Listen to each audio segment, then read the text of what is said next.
Hey everybody, we're live in Andover, Mass on the Build Show. I'm Matt Reisinger and I'm here to give you, well, scratch that. No, I got Matt in Andover. He's here. We look like twins though, don't we? It's really hard to tell Steve apart. He's a foot taller than me, but we look like twins. And maybe 10 pounds heavier. And well, 5 pounds. We are visiting Boston, my buddy Steve Bazcek. Steve, if you haven't seen him before, super smart architect. We've made some really fun videos before, but today's video, we're gonna focus on this ranch remodel. Now, Steve, you've made a bunch of videos here. Made at least a half dozen on Build Show Network. If you're not following Steve, every Friday he's got a new video. But today we're gonna take a tour. We're gonna show you some beautiful stuff and some really high efficiency. I think people watching this that have a 50s, 60s, 70s, 80s built house, they're gonna learn a lot about what they could do to upgrade their house. Yeah, aesthetically, performance, how we knit it together, all of that stuff. The opportunities that were here that we took and just ran with are absolutely incredible. And the talent, I mean, the guys that I'm working with in there, it's crazy. You wait till you see it, man. I can't wait. Full tour of a 70s remodel. Today's Build Show. Let's get going.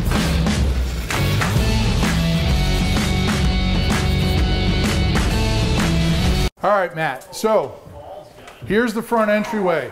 Look at this wood, Steve. Dang. So it's all vertical grain Doug fir. VG Doug We have a fir. handful of different ceiling designs. Beautiful. Now, the door that we just walked through, that's not going to stay. That's not the final door. We actually have a mahogany door that was built by the Mill Workshop. So traditional woodworks out of Berwick, Maine, built all this stuff, and they're the ones installing it down here. What am I seeing here, Steve? So that's a two-piece closure. There's actually two pieces there. If you notice, there's a piece of bar steel here that goes down into the basement framing. And this goes over the top. For that.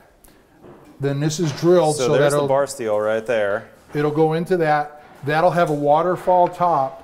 And then that closes to the balustrade. Look how nice that is. And oh my gosh, so that'll be your newel basically. That'll be right the there. newel post, and it goes into a waterfall right there. Wow, that's contemporary. And then we have these nice pretty tapered balusters. And again, I'm working with traditional woodworks out of Berwick, Maine.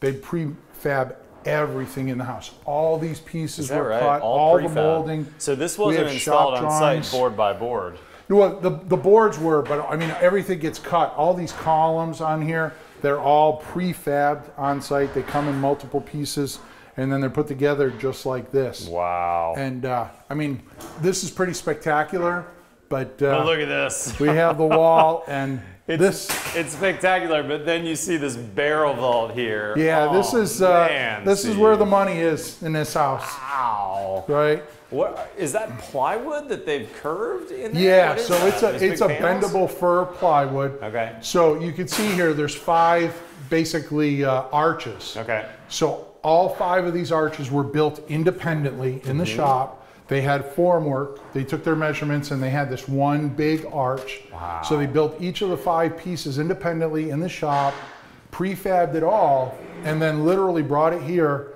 2 little crank up lifts, put it into place, screwed it off, and then put the next one up, and it's just dominoed into the previous panel. Dang. And then they marched across the ceiling. Gorgeous. Now, the room is like 15.9. They built these panels to within about 1/4 of an inch of the width of the room, and then all we had was this little reveal detail. I like that. To hide the end. So that allowed us to get that panel up, and that little reveal detail, you can see it's mimicked in that coffered ceiling. Yeah, it gives you a shadow line too, which and it really gives you a really nice shadow line in how this finishes. Man, this is pretty, Steve. And you know, they're putting in the window seat there. You can see we also, in the soffit of the window seat. So they prefab that window seat, it looks like, too. They prefab everything. All the walls, the panel for the front of this is already made. Wow. You can see we have a wood soffit up under here. On the front face here, we have a big mantle arrangement that's flanked by 2 bookcase arrangements. Gorgeous. Everything is fir with mahogany trim. Wow. And those are the 2 colors. Here's a nice piece of mahogany right there. Look That's how pretty actually, that flip is. it over. That's the that's the rail that's for the rail top, which is going to receive. Is that a metal? No, they're all wood tapered wood. balusters. Okay. But again, it's all pre-manufactured, ready to be installed. Oh, that's really pretty. Ready to roll. Really pretty. Looks like they're using some glue over here. This is one of my favorites as well. The Loctite PL Premium. Now this fast grab is a nice one because it'll actually, if you're doing something that's going to be a vertical or a horizontal application, it'll actually hold the material on too. Little plug for my friends at Loctite. Right. And then, you know, along with the aesthetics, architecture plays, you know, a really good role when we think this through. So I work with the client. The wall there, you can see, it's a 3/4 wall, right? This is roughly 66 inches. And it'd be very easy to say, okay, make this a full wall. But when you do a ceiling like this, I told the homeowner, I want to be able to see that everywhere I go, right? Yep. So when I walk into the entryway, I want people to see the ceiling. Right. Now, I don't want to give away the through it. room, but I want to tease them with that ceiling, right? I love it. Or if I'm walking down the hallway from the bedrooms, I can look over that. And one of these columns, I believe it's this one, is actually a live column. So there's a structural column in there, and then the other ones are just equally spaced. Got it. And in our last video, Steve, we talked about these white oak floors. These will get sanded and finished in place, I'm assuming. They get sanded and finished in place. It's a true hardwood 3/4 inch oak floor. I'm seeing you've got some registers in here. I'm assuming that's just for air conditioning. So these are for air conditioning. These two are slightly larger. This fireplace has a number of options. You can burn it and just have the heat come out. It actually captures the heat in a chamber between the glass and the actual fireplace. Really? And with the flick of the switch, I have two options. I can either throw the heat outside because I don't want it and just have the flame, or I can recircuit and use those two vents up there to push the heat back into the room. So these flex ducts are connected to the chamber that's burning, or the heat, I should say. They're capturing and it. then there's some kind of fan in there that's then blowing it out? There's little squirrel fans up there that'll throw it out, or there's one at the other end of the house where it'll throw it outside. Who makes that? Heat and Glow? That's Heat and Glow, yeah. It's a nice, you know, 5-foot landscape fireplace, so I like that. It'll fit in here nice. The mantle's got a beautiful arch. I mean, we got to get you back when this place is done and for sure see it all. But hey, as beautiful as this room is, I got to take you out to the sunroom. Let's go see the sunroom. I like it. Let's check this out real quick. See, this has nothing to do with the beauty of the house, but they've got a separate trash can just for food trash. I think that's really wise. Yeah, love seeing that. But you know, the homeowner Joy, she calls this Steve's room because I can never talk enough about it. This is a beautiful room. It's we did a little tray ceiling in here. We have a beautiful modern fan, 52-inch Minka fan. It's absolutely gorgeous, very simple. And these wood windows look beautiful in here. But how can you know, walk in the front door and not appreciate a 13-foot by 6-foot window? Beautiful, man. Is this the same species as the trim? Yeah, so here's the real trick. These are a UPVC window with a foil on it. Ah, you fooled us. How about that? That is not wood, and it's got a foil on the outside. That's an anthracite gray. So these are those Schucos from European Architectural Supply. Yeah, they do. So you got a black foil on the outside, which looks like an aluminum cladding. Yep. This is actually UPVC, and they've made it a dark UPVC, so it looks like the foil. Notice the multi-point locking system. Yep. So it's grabbing, you know, every couple feet. And these are European style, so it down is lock, and up is probably venting. Yep. And this is actually not wood, though. That's a foil facing. It's not wood. It is all PVC. And look at it in that wall where you've got wood trim right next to it. You cannot tell that's not a wood window. You cannot tell the difference. And let's look at the numbers over here. So the U factor on the whole window, 0.13, so it's like an R7, something like that. It's in that ballpark, yep. But the U factor of the center of glass, COG U factor, center of glass U factor, 0.105. So basically an R10. At the center of the glass, you've got R10. The frame is bringing us down just a little bit. Yeah. And the big story of these numbers, I think, it's that number. Visible transmittance. Visual transmittance. Because when you start getting to numbers that are even higher than this with domestic products, this number goes down to 0.5. And these turn into sunglasses. Right? So you lose a little bit of that clarity. Yeah. With the European. And, I mean, it's a massive window. This window, I don't know if it has. Was this mold on site? Look at that. This is a 700-pound window. 698 pounds. Dang. So, yeah, I like to challenge all the builders that I work with. Wow. You know, we do these nice big. First of all, I challenged Schuco with the 13-foot by 6-foot window. That's cool. But I like that. And what's this door? So this is their standard lift and slide door, right? Also Schuco. It's also Schuco, right? When you rotate the handle, you notice the door goes up on a set of wheels. Mm-hmm. And this 300-pound door just glides like nothing. Just glides right across. Golly, that's cool. Look how thick that is. It looks like a submarine door. Yeah, this is, I mean, the section through here is probably about 8 inches. Wow. So it's... that's really pretty.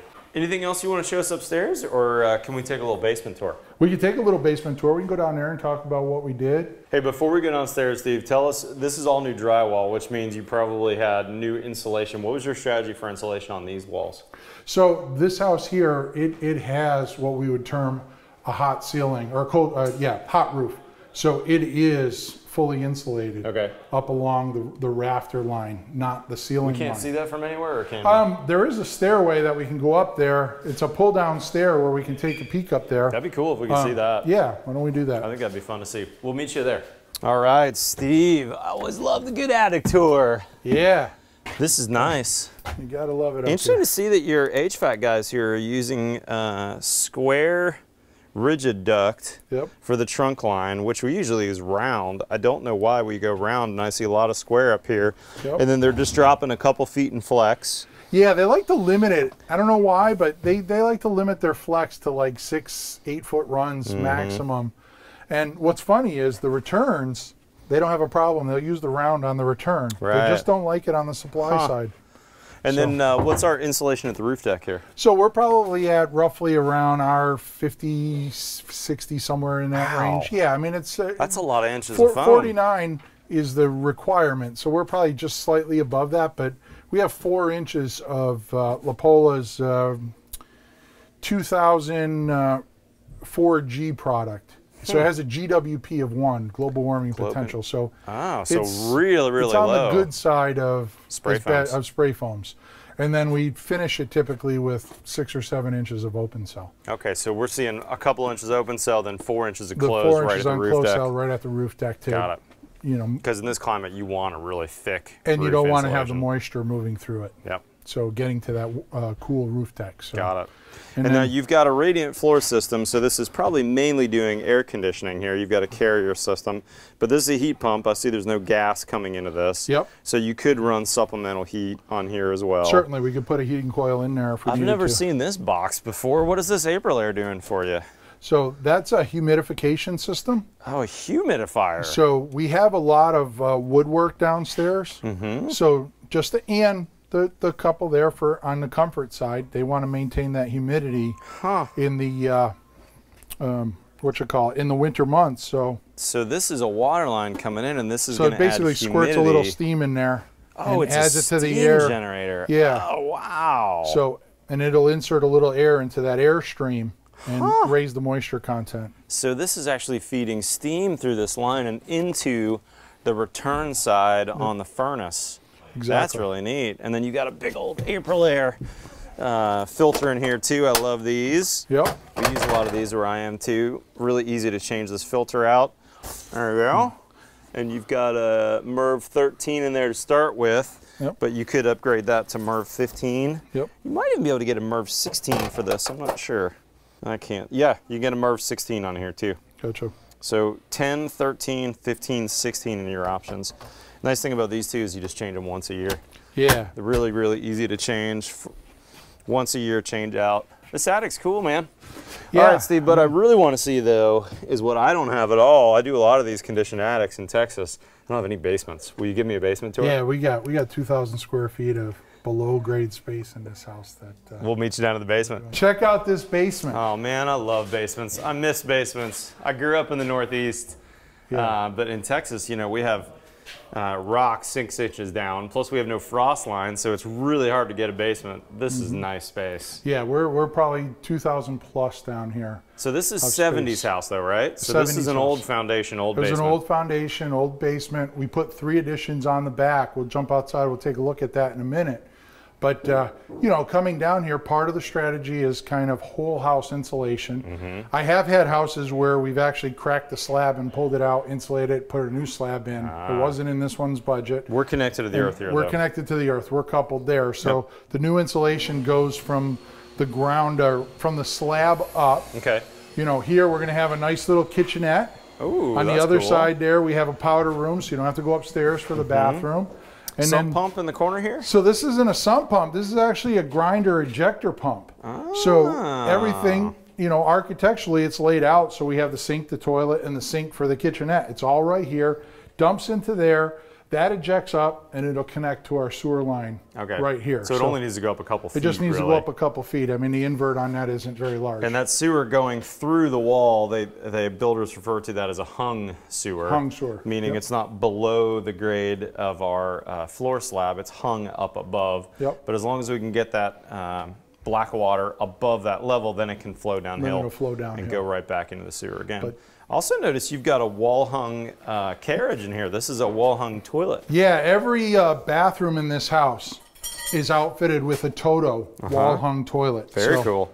The homeowners, you know, they want that ease of clean underneath. But hey, here's a thought. Remember when we were down in Austin, we were looking at that house, we peeled back the baseboard and we had the mold issue? Oh, and I talked about how the wall was coupled. Look what we did here. This is always now that's a what I great do. tip, man. So when you basement framed this wall, instead of just nailing this pressure treated straight to the concrete, you've put just an inexpensive sill sealer down. Yeah, it's a very small thermal break, but it's also a capillary break. And it's enough to get that bottom of the wall closer to the temperature of the room and less of the temperature of the inside. But that's a standard detail of mine. Frame your basements with a little seal sealer underneath. And really put that underneath. I've got a Kohler carriage like this going in the powder bath in my house. I'm excited to put one in. Yeah. Now tell me about the insulation strategy down here, Steve. You mentioned it, but how thick, how much do we need in our basements? So we've made some here videos we need, on that before. if we do continuous, we do R10. Okay. I do about R15. So this is like roughly 7.5. This is that same Lapola 4G product. 7.5 per inch. 7.5 per inch, yes. Okay, so you got 2 inches here. So we get 2 inches. So we're roughly in that R14, 15 range. And, but it goes all the way up. It goes into that cavity and it connects to the slab. So it helps with that air tightness, tightening this house And you're also then, because you're going up into that cavity, you've got your 2x, I don't know what those are, 10 or 12 Those are 12s joists. there, yeah. And that closed cell spray foam is going to seal off those It seals off all that band joist there. And you notice we actually have a couple areas where there's new floor joists. We have the new Zip Advantech.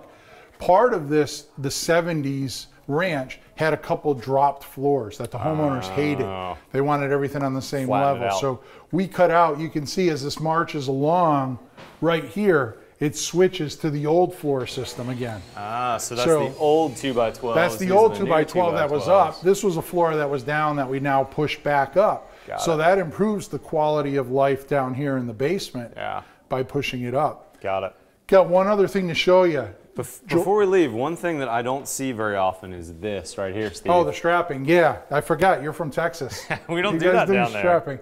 Yeah. Talk to me about that. Is that that's kind of a standard detail for It's a standard detail. We'll never pull it out because, as you can see, the electricians look forward to it.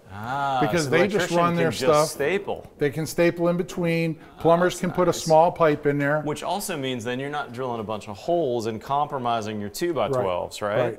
And it takes a little bit of the wow out of the system. You know, if those solid sawn joists have a little bit of a, ground on them, that'll help take some of it out. As well as, you know, when I do a real high performance home where we're doing, say, like an R60, 70 ceiling or something, we'll switch these to 12-inch centers. So I can take a 24-inch truss system and make it a 12-inch support system by swapping those. It's not quite a 3/4 though. It seems no, like it's like 5/8. it's like 11/16. Yeah, it's just under. Just a hair under. And it's almost, this one particularly looks like it's rough sawn. It Yeah, doesn't need it's to be rough sawn. really It doesn't need to be expensive finish material. You know, That's you've cool. seen What a these. great I put these detail. on the outside of the house for rain screen systems. Oh yeah, perfect. We use for that. But What do you want to show me down here? this room here, Joy wanted a craft room, but we also wanted to have another means of egress. So this is going to have a nice pair of French doors here. Okay. And this is her own little private hideaway, the woman cave, if you will. Gotcha. But you can see here, we have our same real windows. Man, and these open up. And we have a well, an escape now you've got well. full egress. So we have a detail out there that'll have a little stepped vegetative wall. Super smart. So you can climb out in case of a fire and then climb out of the well. That's really cool. It's a code-approved egress system. And what's up with the hose bibs going in underneath this? So the hose bib here is upstairs we have all radiant, but we didn't have the luxury of being able to put the radiant, so we're just doing some simple baseboard down here. So there's no radiant floor, so this is going to a baseboard heater. It's just going to a baseboard. So we'll have a radiator or a baseboard radiator. That'll circulate hot water through it. And Got it. Yep. And that closed cell foam is going to keep it nice and comfortable. So yeah, that baseboard, obviously we don't need a whole lot. It's about a 6-foot strip. But. Now Steve, you could have, we've got a detail that you came up with that I'm going to be doing on my house pretty soon that I've seen you do before, where you take an old slab and you put foam on top of it. I'm putting halo foam at my house, 1.5 inches of it. And then we put 2 layers of Advantech opposite each other. You could have done that down here, We could have done that. We would have lost a little bit of the headroom that, again, because it's an existing structure, they didn't want to give that up. It's tightening up. And it's one of those things where it would have been, another significant part of the budget that, in this particular project, maybe it wasn't necessary. I don't need it. Steve, awesome tour, man. Let's meet you out front. Or do I miss something down here? No, we're going to jump out back. I just want to give you a quick perspective on the back because there's 3 additions here. It's pretty spectacular, the siding and stuff we're using. Then we'll jump out front. We'll wrap it up. And we'll meet you out back. Steve, white and black, pretty classic. What's the story back here, man? It's pretty. Clients love it, and we deliver what clients want, man. You give them what they want, right? We knew, and I will say this. Technically, it's not black. It's anthracite gray. That's that favorite color window. Schuco color, isn't it? That Schuco color. But you can see, I think it was important that we jump out here and you see the additions that we do, because I think it's a really nice complement to the house, right? We did it in 3 pieces. We held true to some hierarchy. So the house was flat before, and these pop-outs we're seeing with the really pretty It had this 1970s greenhouse that was horrible. So we got rid of that. We got rid of this massive chimney, and that's where the new middle sunroom is. Got it. But you can see I pumped that ceiling up about 16 inches above those, so it gives a little bit more character to that room. We can get the bigger windows in there. There's a hierarchy get some to of the that. house. Exactly. I like that. We have about a 1,200 square foot deck out here. You can see we have these 2 Ipe. These are herb gardens, so they're actually, she's going to grow all her spices and stuff for cooking in there. We have a cable rail system that goes around there. Over in the far side there, you can see we have that egress basement window that we talked about. That's where we just were a second ago. So you can climb out there. But, let's talk for 2 seconds about something that nobody ever talks about, the dirty backyard, right? You can see this corner here. Well, when you have AC units, you have generators, you have all this stuff. Tuck them around the corner. As beautiful as they are, you don't want to see them. They want to be somewhere else. So you notice there's no windows in that corner. It's going to have a 7-foot stockade fence that completes that corner. They're going to disappear. The landscaping plan will make them go away. It's your utility area. It's the utility area. Smart. It's where we park all the bad stuff. I love that, man. But the siding on here, 1x8 boral, slope channel, takes paint, you can see extremely well, gives that nice modern profile with the black windows. And I mentioned earlier, I really like your hip roof, Steve. The way you've got those hips, which gives you the ability to put that soffit overhang everywhere to really protect those windows. You've got almost like a visor cap. Yeah, and we have some lights in there for some accent lighting. Nice. And the other thing that on an architectural side to note is with the hip roof and bringing that soffit down, it brings the scale down, right? So it makes walking around that deck very comfortable because it's almost like a ceiling. It's not this 2-story gabled structure. I like that. That ceiling is right there. So it's, I mean, they're overwhelmed with joy. I love this place. That's beautiful, man. Let's wrap the video at the front of the house. We'll show you a little before and after, and we'll finish it up there. All right, Steve, we're back where we started. We back.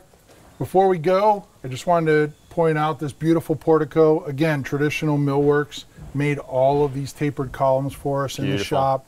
They made them as 3-sided units with the closure piece, put it all together.